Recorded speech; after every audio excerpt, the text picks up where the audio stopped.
Потом этот не забудь делать объявление, типа подписывайтесь на YouTube канал, короче. Как Google пойдет.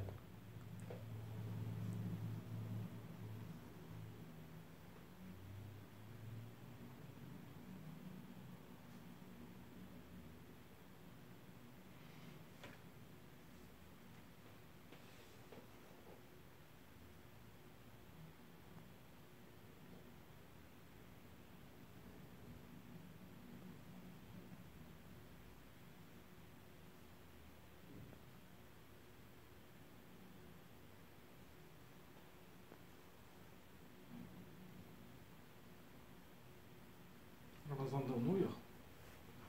Все, мы в эфире. Добрый день. Меня зовут Махмуд Куртаев, я юрист Ануала Шара. Хотел бы рассказать о нашей организации, чем мы занимаемся. Наша организация является общественной организацией. Основным видом деятельности это оказание помощи абазинскому народу. Занимаемся практически всем, издаем книги, организовываем концерты, массовые мероприятия. Также вот недавно было переведено на абазинский язык несколько мультфильмов, довольно-таки известных. Это тот же Иван Царевич и Серый Волк. Вот недавно в ПСЖ была презентация данного мультфильма. Ну, занимаемся практически всем, чем занимаются другие общественные организации на территории Российской Федерации и Карачаево-Черкесии. В данную организацию я попал, ну, как бы волей судьбы. Я сам не абазин по национальности, но единственный сотрудник дагестанец, ну, и, точнее, даргинец. Ну, попал, все ребята отличные, все друг другу помогаем, кто чем может, ну, в случае, если какие-то возникают там трудности и так далее. Ну, основным моим занятием это документооборот, составление документов, необходимых для реализации тех или иных проектов. Ну, практически все мероприятия проходят, как говорится, через мои руки. Ну, а основным видом профильной деятельности это оказание помощи людям, которые нуждаются в ней, именно юридической помощи. У нас организация осуществляем прием желающих людей, составляем исковые заявления, ну и иные необходимые документы. Также проводим устные консультации. Ну, сразу хочу предвосхитить вопрос по поводу того, что представление интересов в суде. Тут у нас загвоздка в силу того, что мы не можем разорваться. Мы обычно участвуем в тех случаях, когда очень большое число людей обращаются в суд по одному и тому же вопросу. Вот, в позапрошлом году было рассмотрение дела по компенсации пострадавших при наводнении в Старокувинске. Там наш юрист, другая юрист была Диана Дзыба, она, к сожалению, сейчас не работает. Вот, она представляла интересы пострадавших в том деле. Вот в аналогичных ситуациях, да, тогда мы оказываем непосредственную помощь и выступаем в суде в интересах данных людей. А так, в основном, составляем исковые заявления, оказываем иную юридическую помощь и так далее. Ну, что еще можно было бы рассказать?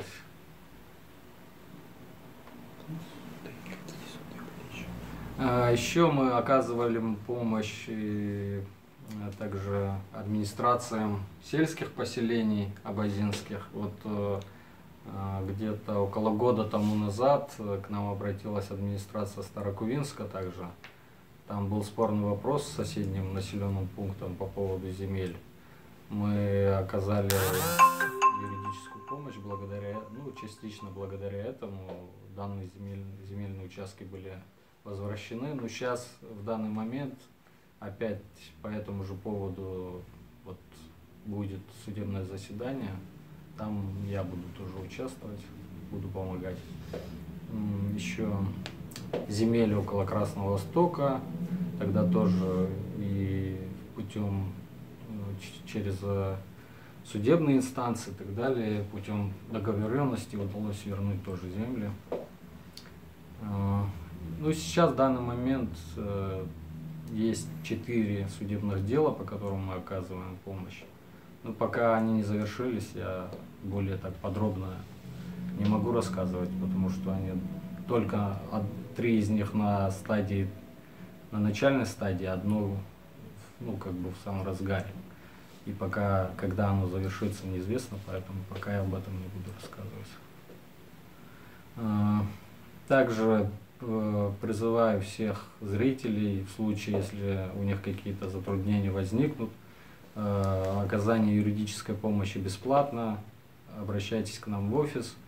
По телефону вы можете получить информацию, каким образом можете нас найти. Консультации как таковым мы не даем в силу того, что я, не ознакомившись с документами, полностью информацию по вопросу не могу дать, потому что, сами понимаете, все доказательства и так далее по юридической части, они основываются в основном на документах. Для должного анализа мне необходимы документы, поэтому старайтесь обращаться непосредственно к нам в организацию, приходите в любое время, окажем помощь. Да, Мадан, вот вопрос задали, идут ли какие-нибудь суды по землям Кубина. Да, на данный момент проходит 2 судебных процесса. Ну, как я раньше сказал, я пока на эту тему не буду ничего рассказывать. Ну, они только на начальной стадии, поэтому информацию как такового пока не могу дать. Ну, там могу сказать, что мы 90%, наверное, выиграем. Это единственное. Ну, на данный момент, если ничего не поменяется. Также хочу напомнить всем зрителям, что они могут и сейчас задавать какие-либо вопросы на канал YouTube, Instagram, где проходит непосредственно трансляция. Еще хочу призвать, подписывайтесь на канал YouTube нашей организации, потому что все новые ролики о наших мероприятиях там публикуются. Также вот те же самые мультфильмы, которые вот были переведены недавно, и в прошлом году тоже был переведен мультфильм. Все данные мультфильмы, вся, как говорится, кинотека, вся находится на этом канале. Может быть, увидите довольно-таки много информации о нашей организации. Практически все ролики по массовым мероприятиям, там также по абазинским играм, по Дню культуры. Ежегодно наша организация вот эти 2 крупных мероприятия проводит. День культуры народа Абаза и абазинские игры. Всех призываю тоже участвовать.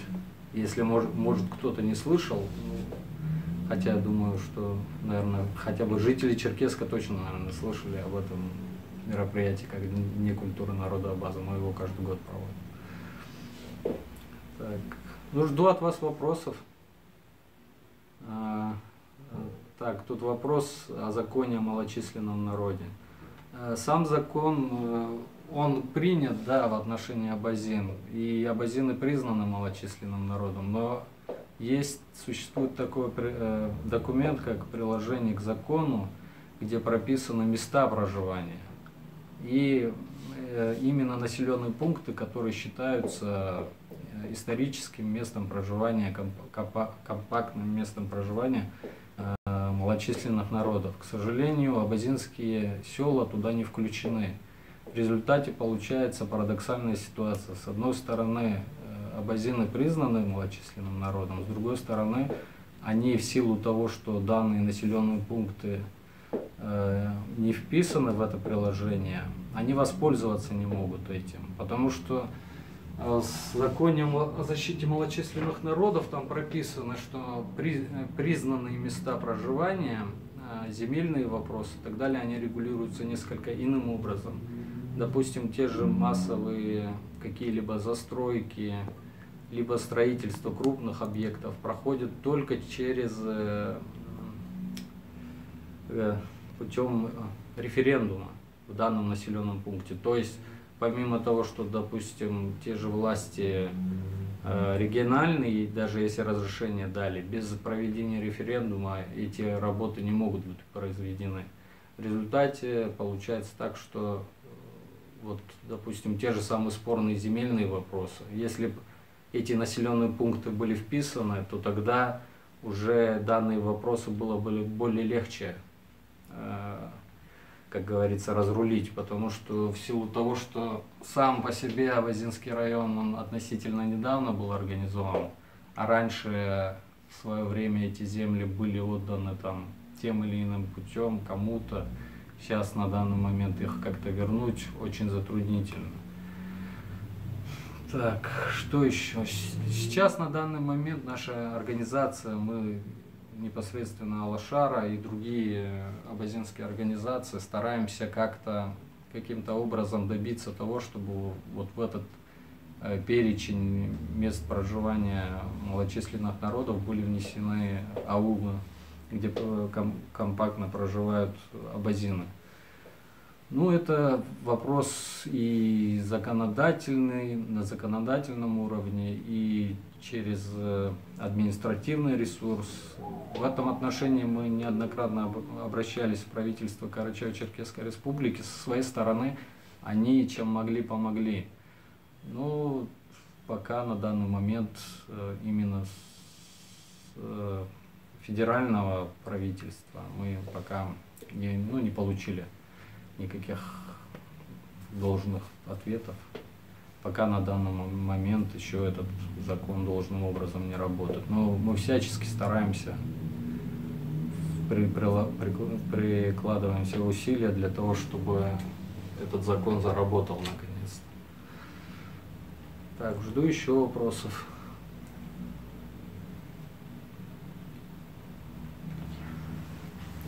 Сколько в среднем договоров ты оформляешь, пишешь договоров по различным мероприятиям? Ну, допустим, каждое мероприятие, там, как правило, минимум, наверное, 2-3 договора. Помимо договора, там еще остальной пакет документов, тот же самый, там, ну, приказ, если это массовое мероприятие, положение о проведении.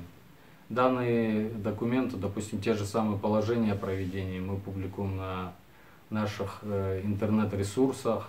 Часто, кстати, проводятся конкурсы различные. Вот эти проведения конкурсов регулируются как раз положением о проведении конкурса.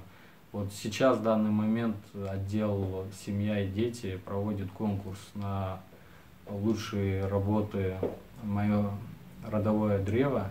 Это литературные произведения принимаются и рисунки, где, допустим, в тех же рисунках конкурсанты они должны в виде дерева представить весь свой род, там, кто от кого произошел и так далее. В литературном эссе кого-нибудь из своих родственников они описывают жизнь там. И все. Так. Тут еще вопрос по судам. По суду, связанный с нарзанными источниками в Красном Востоке. Ну, данный суд у нас уже длится довольно-таки долго, и само по себе дело, оно, не очень легкое, как говорится. Но сейчас оно, можно сказать, где-то посередине. Думаю, что еще, наверное, долго будет длиться. Ну, в свое время данную там недвижимость приобрели другие люди. Ну и вследствие этого сейчас в данный момент нам приходится судиться с ними. Непосредственно вот территория будущего парка, получается, попадает вот на этот спорный земельный участок. С теми людьми, с кем мы судимся, они утверждают, что на данном земельном участке у них есть объекты недвижимости. Ну, сейчас на данный момент пока рано что-либо говорить, потому что сам процесс в самом разгаре, поэтому так, оказывалась ли какая-либо помощь пострадавшим в Красном Востоке? Ну, в свое время, когда люди к нам обратились, мы им помогали составлять заявления, выезжали в Красный Восток, проводили устные консультации. На тот момент, когда мы именно этим занимались, проводились экспертные проводилась экспертиза автобуса. Ну, потом с Красного Востока никаких вестей в Дагестане. Селение Кубачи, если кто-то слышал. Ну, там художественная обработка металлов, серебра и так далее. Я сам родом оттуда. Отец после института по распределению попал в Карачаево-Черкесскую республику. Я сам родился в Карачаевске, всю жизнь там жил. Учился в школе и вырос тут, в Карачаево-Черкесии. Но каждый год практически ездил в Дагестан. Там все мои родственники на лето. Встречаемся там. И, кстати, призываю вот всех, абазин тоже в свою очередь, вы цените, что вы вот именно абазины.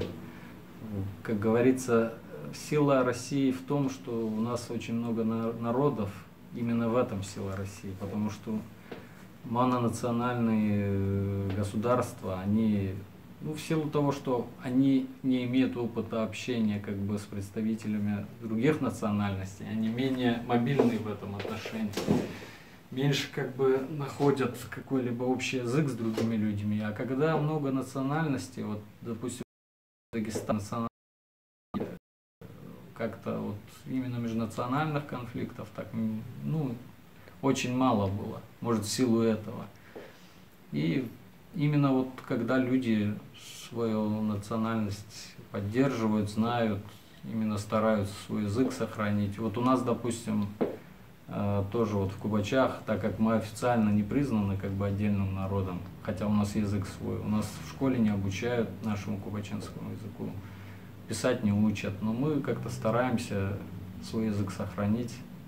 И сами по себе, вследствие того, что у нас, ну, как сказать, так исторически сложилось, что практически с нашего села по всему бывшему Советскому Союзу живут люди. Ну вот стараются приезжать на родину, в село каждый год, как-то сохранить свое, как бы, национальное вот это ядро. Вот в этом отношении тоже вас тоже призываю, чтобы вы всегда помнили, кто вы, сохраняли свой язык, старались на своем языке говорить и так далее. Так, жду еще вопросов. В каких мероприятиях косвенно есть твое участие? Ну, такие текущие мероприятия, как правило, сам непосредственно участие не принимаю, но вот эти два крупных мероприятия, это Абазинские игры и День культуры народа Абаза. Там весь наш коллектив всегда принимает участие, потому что это довольно-таки массовые мероприятия. Тот же самый вот летом прошел День культуры народа Абаза, прошлым летом. Кстати, в проведении вот того мероприятия нам помогло Министерство по делам национальностей. При поддержке данного министерства проводили. На том мероприятии, ну, примерно по подсчетам, если считать число участников, зрителей, было где-то, наверное, 1500–2000 человек. И также абазинские игры тоже проходили в Анжи-Чукуне. Довольно-таки эффектное было открытие, проведение самого мероприятия было на должном уровне. Тоже примерно около 2000 человек участвовало в данном мероприятии, если взять и зрителей, и участников. А так, такие текущие мероприятия, в силу того, что у меня практически все время загружен я, из-за того, что весь этот документооборот надо проводить, помимо этого еще остальные работы. Из-за этого я, как правило, в тех небольших мероприятиях, относительно небольших, конечно, я участия не принимаю. А вот юридическая поддержка каких мероприятий тебе больше всего нравится? Ну, какого отдела? Там спорт, культура, там информационного отдела? Ну, что-то ж по-любому интереснее делать. Как говорят, где меньше документов, больше нравится. Ну, все данные мероприятия, они все, каждый как бы в своем направлении, все нравятся. Как может не нравиться, допустим, проведение того же конкурса, когда дети приносят свои работы, мы всем офисом смотрим и видим, как ребенок там нашел какие-то художественные свои, как сказать, приемы. Это же как-то надо оформить тоже. Ну, понятно, дерево, да, это род, там корень, там от предки, но он его как-то оформляет. Или, допустим, те же самые литературные произведения. Там есть, бывают дети на уровне взрослых людей, они написанные произведения. чуть ли не можно в ту же нашу газету или в тот же наш журнал сразу можно печатать. Так, тут вот вопрос по землям Кайдана, как обстоят дела. Что касается Кайдана, мы в прошлом году выезжали. Там ситуация следующая. Частично есть земли, которые так называемые паевые, люди в свое время не оформили должным образом. Мы им тогда проводили консультации, объясняли ситуацию, что они сами должны именно оформить должным образом, то есть оформить их в собственность. Остальные земли там частично были взяты в аренду другими людьми. В аренду они были взяты на законных основаниях с проведением публичных торгов, там незаконных каких-то действий не было. Ну, людям мы объясняли, что каждый человек, вот его пай, он должен его оформить должным образом, потому что сейчас в России, вот в прошлом году было принято решение о том, что в регионах будут организованы так называемые комиссии по анализу по сельхозземлям. Сельхозземель в России относительно мало, хоть такая большая территория, но именно пахотных там таких земель относительно мало. Поэтому правительством было решено, что так как часть земель, они по сути дела простаивают, в данной комиссии будут создаваться. И у лиц, которые должным образом их не обрабатывают и так далее, будут изыматься. Поэтому я людям объяснял, и Диана тоже объясняла, что они сами должны идти оформлять свои паи, пока, как говорится, не поздно. Аналогичная консультация проводилась также в Красном Востоке, мы выезжали, там проводилось собрание жителей, всю эту ситуацию мы объясняли. Потому что данные земли в 90-х годах люди получили, а уже 20 лет прошло, и они никоим образом их не оформили. Ну, это, как говорится, с одной стороны даже как-то непонятно, но ваша собственность, оформлять надо ее, потому что завтра, послезавтра, если у вас документы должным образом не оформлены, у вас потом уже проблемы будут.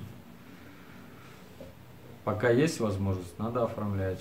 Кстати, по этому поводу еще хотел бы зрителей предупредить. Вот в Карачаево-Черкесию, не знаю, или в силу менталитета, и ранее я в работе неоднократно сталкивался, когда люди, там, покупая недвижимость, должным образом не оформляют сделки, потом у них целые проблемы. Вы поймите, что это не шоколадка, вы там не зашли в магазин шоколадку купить.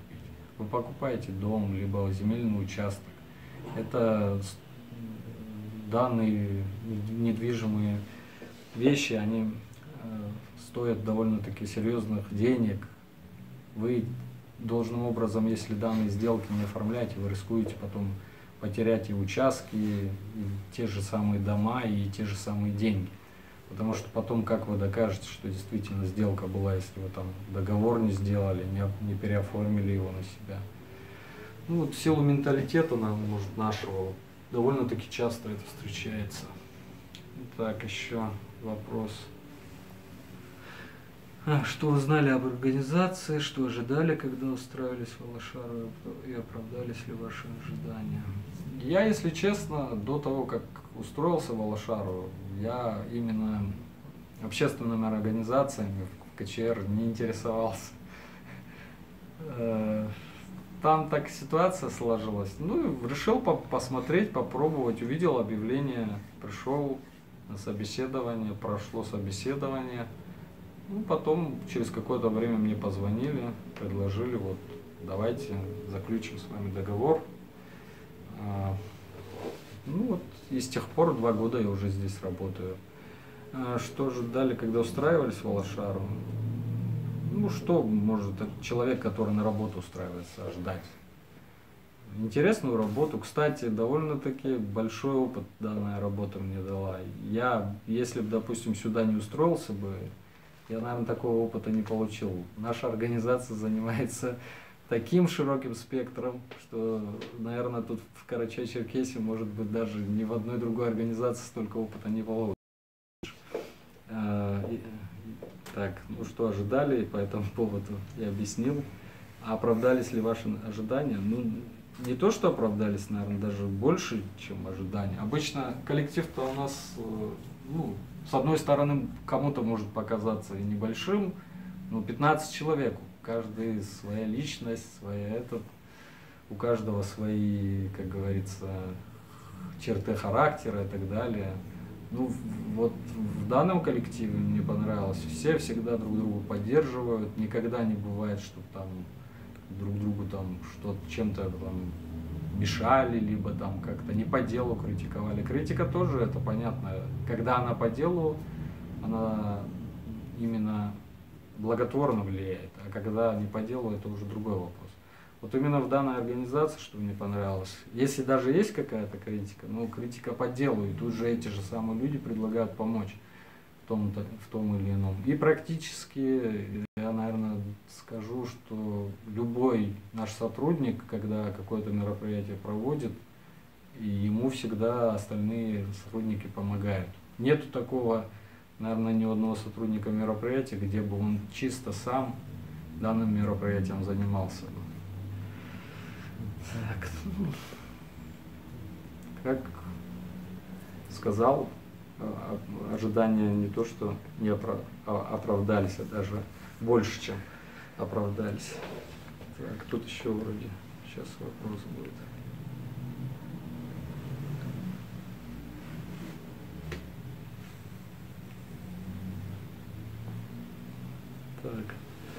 Так. Спрашивают насчет фонда Алашара. Да, сейчас действует фонд Алашара. Вы можете помимо, ну, наша организация свои усилия, свои финансы и так далее вкладывает. Но благодаря вот фонду Алашара каждый житель Карачаево-Черкесии, Абазин может сделать хоть какой-то маленький, но свой вклад в общее дело. Сейчас на данный момент планируется проведение нескольких проектов, это по благоустройству сел. И непосредственно жители этих сел могут путем перечисления посильных сумм помочь в организации данных мероприятий. Вот на данный момент, насколько я знаю, в населенном пункте Казма планируется возведение ограды вокруг сельского кладбища, а также строительство или ремонт, точно не помню, кажется, строительство мечети в селе. Призываю всех жителей Карачаево-Черкесии, Абазин по национальности, а также жителей, ну, именно Абазин, которые проживают в других регионах, тоже перечислять деньги в фонд Алашара. Ну, кто сколько может. Это как бы вам тоже шанс того, что вы почувствуете, что вы одно целое, что каждый из вас свой какой-то посильный вклад сделали в общее дело. Потому что, ну, я думаю, каждому будет приятно, когда он приедет, допустим, находясь где-то там в Москве или там где-то еще в России, приехать в свое село и увидеть, что там новое построено, какие-то изменения. А сами знаете, сейчас в населенных пунктах, особенно в сельских, особо ничего нового не строится, в силу того, что и финансов мало, и, ну, довольно-таки большое число людей уезжает с сельских населенных пунктов. Я думаю, каждому было бы приятно вернуться, увидеть, что что-то новое построено, что-то делается для людей. Так. Какое дело было самым сложным за время работы в Алашара? Ну, дело у нас процессов как таковых на тот момент не было, когда я устраивался. Вот одно затяжное дело по Красному Востоку. Ну вот, наверное, самое сложное пока на данный момент вот это, которое именно проходит, оно еще не завершилось. А так, первое время, да, сложно было, потому что я сам адвокат, у меня в основном была практика в судах, а делопроизводством я как таковым не занимался никогда. Вот единственное это было там привыкнуть именно к регламенту, именно к этой структуре документа оборота. Ну, потихоньку привык. Как говорится, любой вам скажет, лучшая школа это практика. Пока ты не начнешь в этом вариться, ты все эти нюансы, ну, как бы не увидишь. Так. Еще раз хотелось бы напомнить, у нас в офисе проводятся бесплатные юридические консультации, бесплатная юридическая помощь в составлении исковых заявлений и иных письменных документов, необходимых там, для обращения в суд, в прокуратуру, в органы внутренних дел. Призываю всех, кто нуждается, приходите, не стесняйтесь, мы именно для этого работаем. Всегда поможем, чем можем. Приходите с документами, только документы обязательно с собой берите, потому что в силу специфики необходимо именно с документами ознакомиться всегда.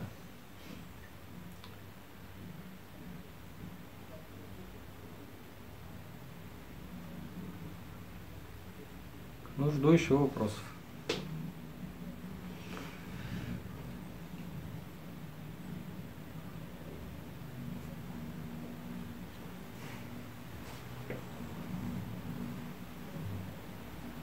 Обращаются ли сами сотрудники за юридической консультацией?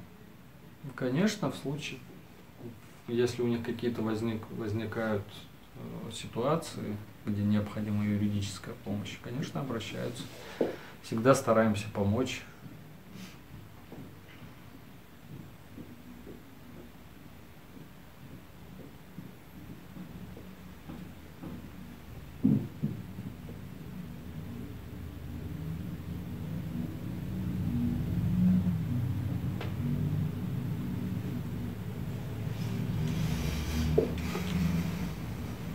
Так уже получается 2 года, как ты работаешь в организации Алашара, да? Да.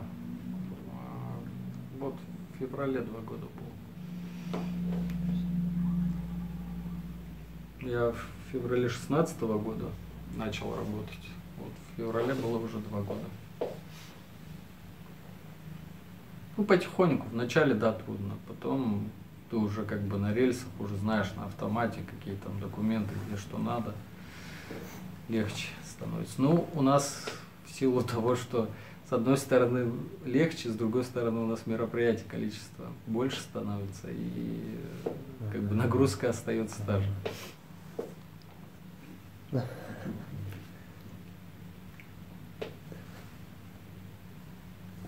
Так, тут вопрос сейчас задают. Сколько абазинских слов вы выучили? Бзила. Ну, такие простые слова. Потихоньку учим, общаемся. Вот. Некоторые коллеги с другой стороны учат кувачинские слова, я учу абазинские. Да, знаю. Потом нет, знаю. Озвучьте. Ну вот бзила я сказал же. Потом нет, это момо. Потом да, это что?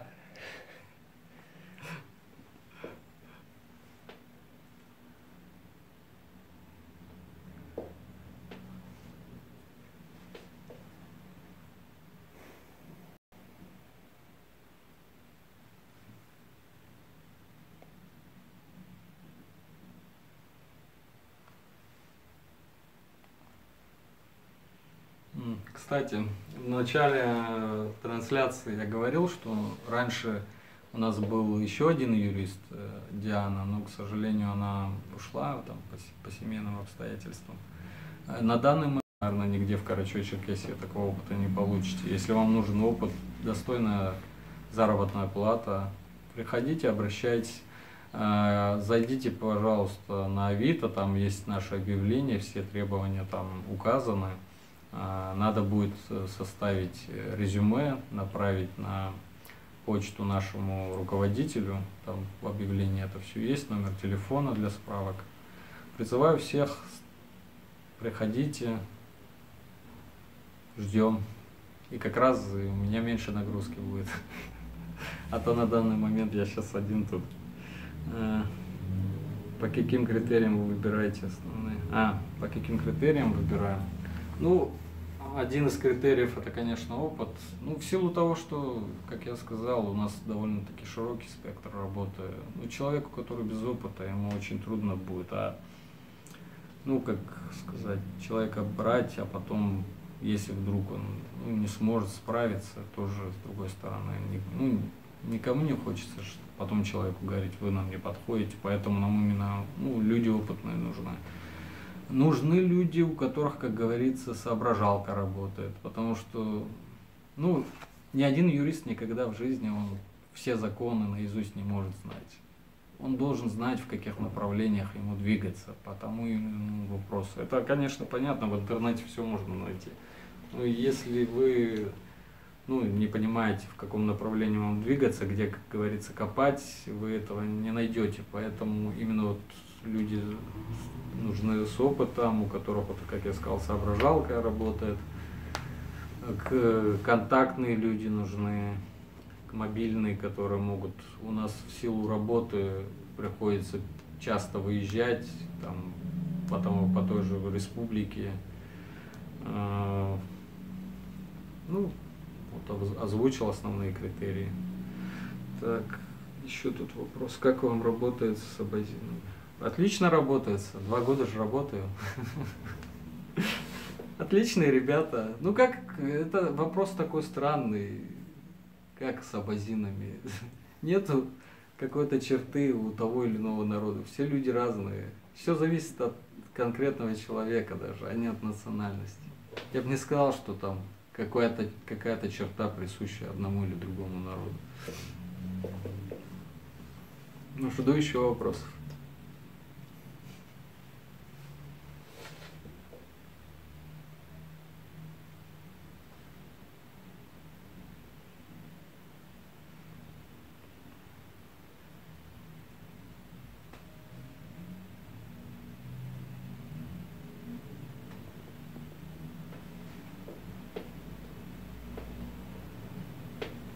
Давайте еще 5 минут подождем, что-то вопросов нету.